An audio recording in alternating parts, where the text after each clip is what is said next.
Modern Love, the podcast, is supported by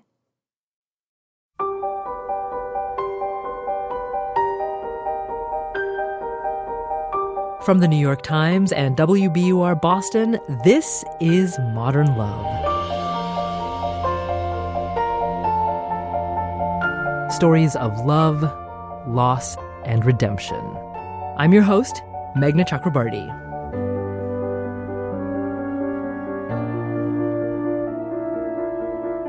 When Liza Monroy decided to get married in her early 20s to a man who could never be with her completely, she didn't care. Her husband needed her in ways only she could provide. Malin Akerman of the Showtime series Billions reads us Liza's essay, Elvis and My Husband Have Left the Building. My ex-husband is gay, and I knew it when I married him. We were only 23 at the start of our promising careers, but he, alas, was at the end of his student visa. So I married Ricky to keep him from being sent back to his gay-intolerant Muslim homeland, where he'd have to live a life of lies, secrecy, and fear. I acted out of love, no compensation requested or received. We simply got in the car, drove northeast out of Los Angeles, and 5 hours later, Elvis was singing, "I'm in love, I'm all shook up," as we danced down the aisle of the little white wedding chapel, me in a hot pink slip dress and my groom in his brown leather jacket, ribbed cream turtleneck, and khakis. When we reached the altar, the Elvis impersonator stopped his hip-swinging jig. "Do you promise to polish each other's blue suede shoes?" I beamed at my almost husband. "I do." "Do you promise to walk each other's hound dogs?" "Of course," Ricky said. "I'm more of a cat person," I replied, "but sure."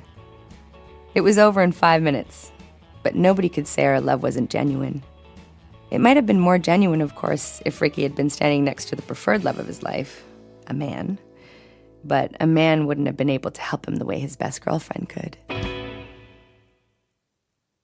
I first noticed Ricky 4 years earlier in college, when he walked into our advanced film production workshop.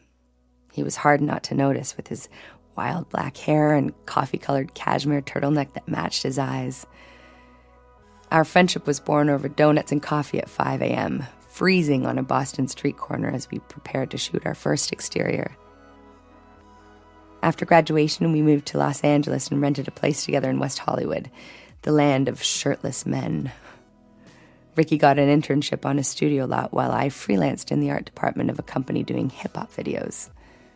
We were constantly lost in the San Fernando Valley during our trips to IKEA or to sign up for Central Casting. But domestic life was sweet. Ricky cooked his famous spaghetti sauce for me whenever I'd have a rough day. And I helped him shop for ties for his job interviews and drove him around when his car wouldn't start. But once Ricky's internship ended and he could no longer claim student status for his visa, he discovered that no entertainment company would sponsor him for a work visa. Now, I'd told Ricky many times I would marry him if he ever had any visa trouble, and he'd never taken me seriously. I'm not sure I took myself seriously either. But now, as he explained his grim situation over drinks at our favorite bar, it suddenly became a reality. True to my word, I gulped my cocktail, got down on my knees, and proposed. He hopped off his bar stool, knelt beside me, and took my hands. I'd be honored to be the envy of straight men everywhere. "Straight men?" I said, looking around. "Where?" Over the following weeks, like the engaged couple we were, we mapped out our finances and strategized about whom to tell and how much. Ricky called his father in the Middle East and told him we were marrying for the green card, and his father, who of course didn't know Ricky was gay, actually hoped we'd fall in love during the process. I decided not to tell my mother, who lived in Europe and wasn't likely to find out. Or so I thought. I was nervous but happy. I was marrying Ricky not only so he could pursue his American dream, but also because I needed him. And my love for him, though not sexual, made our marriage feel authentic to me. What's strange is that even though our arrangement was unconventional, I started to have rather conventional expectations of Ricky. I expected him to pay the bills, to be there for me, and to come home at a decent hour. At times, it seemed the only difference between our marriage and a real one was that we weren't having sex. Then again, maybe that didn't set us apart from a lot of straight couples. But still, I wondered, does love without sex count as marriage in the eyes of the law? On occasion, we even talked about what a perfect child we could have if we were to go the artificial insemination route. Newly armed with his work permit, Ricky edited movies as a freelance and worked part-time at a restaurant while I landed a job in the mailroom at a talent and literary agency. Occasionally, I'd forget I was actually married, but reality hit every time I filled out an employee form and had to check the married box. I felt like I was playing some kind of bizarre joke. Word got out at my office that I was married, and I couldn't deny it. While some of my colleagues knew the truth, others thought I had a real husband and had just married young. Scandal ensued when I fell for a coworker and we began dating. "You shouldn't date him," Ricky said. "We have to maintain appearances." He was right. But unfortunately, he didn't do such a great job of this himself. He went out nearly every night partying with different guys, and 6 months into our marriage, Ricky still didn't have a full-time job, which finally led to a stereotypical married argument one evening when I came home to find him watching The Simpsons instead of looking online for jobs as he'd promised. "I did this for you," I lectured, sounding just like my mother. "What are you doing for yourself? With freedom comes responsibility." After our fight, Ricky managed to get hired full-time at the film editing company. "You're my wife," he told me.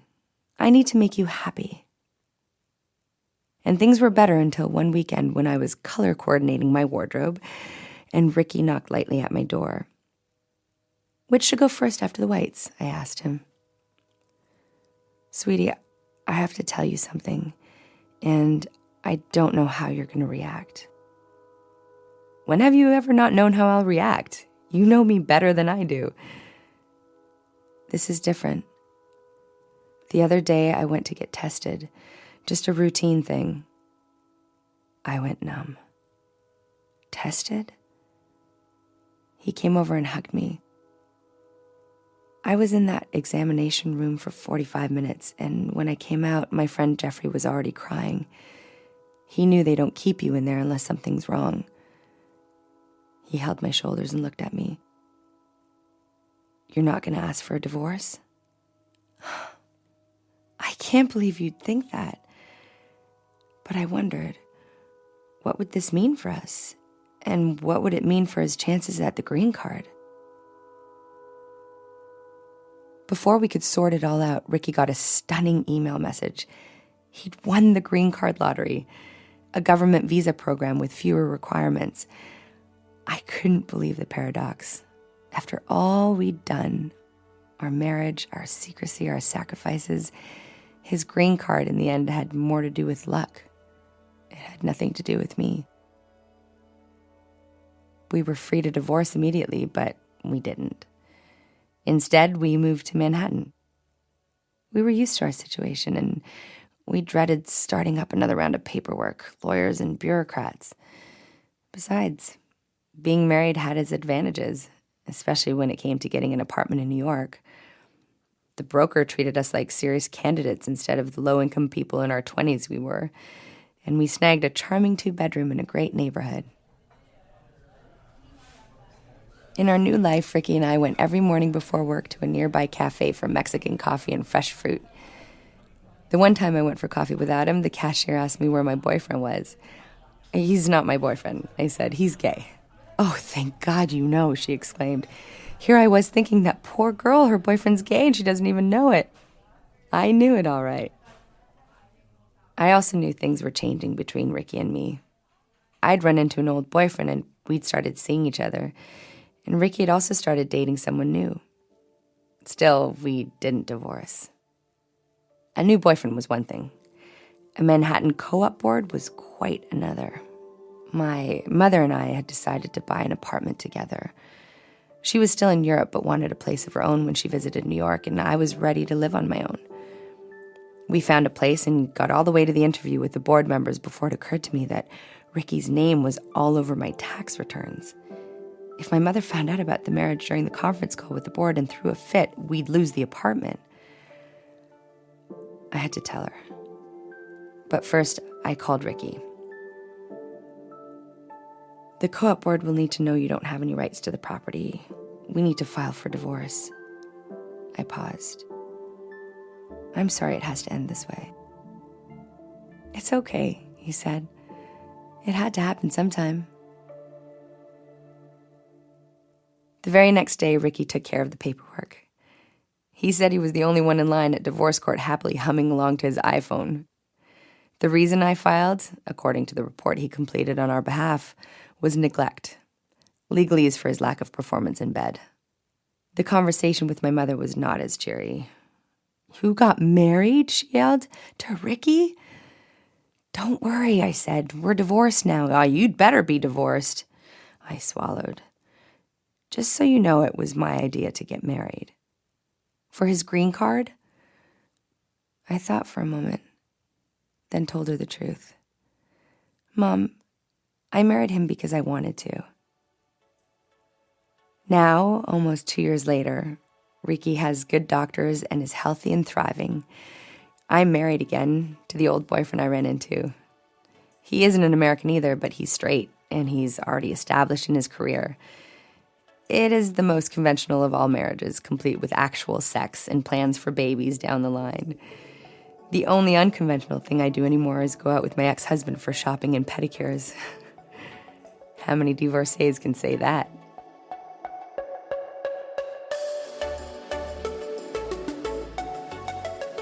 Malin Akerman reading Liza Monroy's essay, Elvis and My Husband Have Left the Building. We'll hear more from Malin later in the episode, but first we've got an update from Liza. You'll hear that after the break.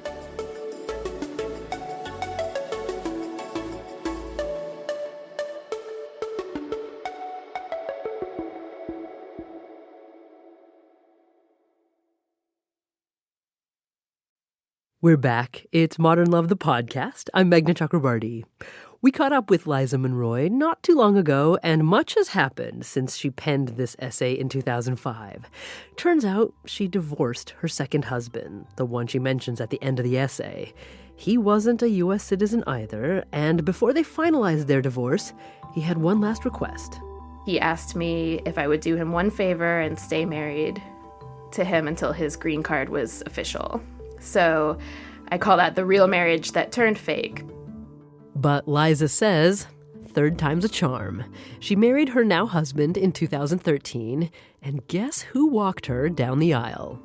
And it was Ricky on one arm and my mother on the other arm, which sort of tied everything up in a stranger-than-fiction way, since she was, her job, her career in the Foreign Service, fighting immigration fraud, basically put her at odds with my marriage to Ricky the whole time because she believed it was fake and fraudulent, whereas I argued that if we loved each other and the only thing we didn't have in our relationship was sexual, then was that saying that only sex defined a real marriage? And we had many conversations about it. She came to finally see it a little bit more aligned with as I did. Liza and her husband have a young daughter and live in Santa Cruz, California. Ricky is healthy and thriving. He lives in New York City with his partner. They shared a common office building and they met in an elevator there, actually. And they have been together now for over 10 years. And Ricky did decide ultimately a few years ago to come out to his family. And he planned it so that he would go home to visit and then be getting a ride to the airport. And as he was getting out at the curb of the airport to fly back to the States is when he would tell his father that he was gay. So he did that, and he immediately walked out, got on his plane, went home, and his father gave him the silent treatment for a while, and then later went through the denial stage and said, like, oh, it's probably because you moved to America, you're experimenting. And then after that, a few years later, he surprisingly came around and accepted Ricky, and not only accepted him, but his partner as well. So that was something that back when we were both kind of keeping secrets from our parents, he was keeping his sexuality a secret, I was keeping our marriage a secret. So we both had these secrets, and in the end, after they came out, to use the term, things went better than we could have imagined, though by no means did it happen overnight. Liza Monroy. Her memoir about her marriage to Ricky is called The Marriage Act. Her latest book is a collection of personal essays. It's called Seeing as Your Shoes Are Soon to Be on Fire. Stick around. We'll hear from Daniel Jones in a minute.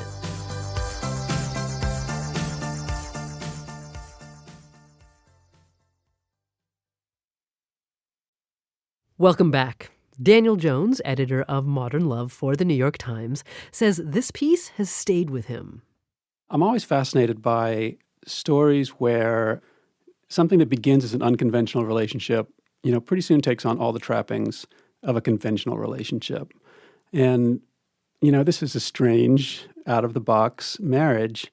And yet, living with someone is living with someone. And I see time and time again that once you're living together and trying to make decisions together, you fall into roles, you irritate each other in the same sort of stereotypical ways. But I'm endlessly fascinated by it because people are always wanting to know, how do we do a relationship different? How do we do it in some progressive way? How do we do that better? And the answer is you don't do it better. You end up living with someone is hard, living with someone for 2 decades or 5 years or 10 years.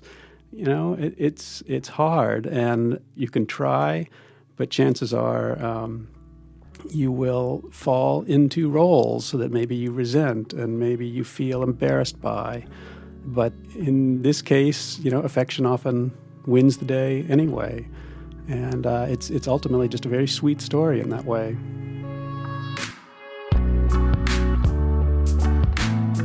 Dan Jones, editor of Modern Love for The New York Times. Many thanks to our reader this week, Malin Akerman. She says this essay really made her think about the ways we define our relationships. I love the question that she asks herself that, is this a real marriage? Because there's love there, even if they're not having sex. And I think that's such an interesting question. This is just such a beautiful story of a girl and her best friend who love each other so much and pick each other up and save each other and have such a beautiful, unique relationship. It just spoke to me. Malin Akerman. You can see her now in season 2 of the Showtime series Billions. Next week on the podcast, Paul Rust of the Netflix comedy series Love tells us why those riveting first date conversations about weather and traffic need to go. Why can't we replace small talk with big talk and ask each other profound questions right from the start? Replace mindless chatter with a conversation about our weightiest beliefs and most potent fears. Questions that reveal who we are and where we want to go. Modern Love is a production of The New York Times and WBUR, Boston's NPR station. It's produced, directed, and edited by Jessica Alpert, John Perotti, and Amory Sievertson. The idea for the Modern Love podcast was conceived by Lisa Tobin. Iris Adler is our executive producer. Daniel Jones is the editor of Modern Love for The New York Times and advisor to the show. Music for the podcast, courtesy of APM. I'm Meghna Chakrabarti. See you next week.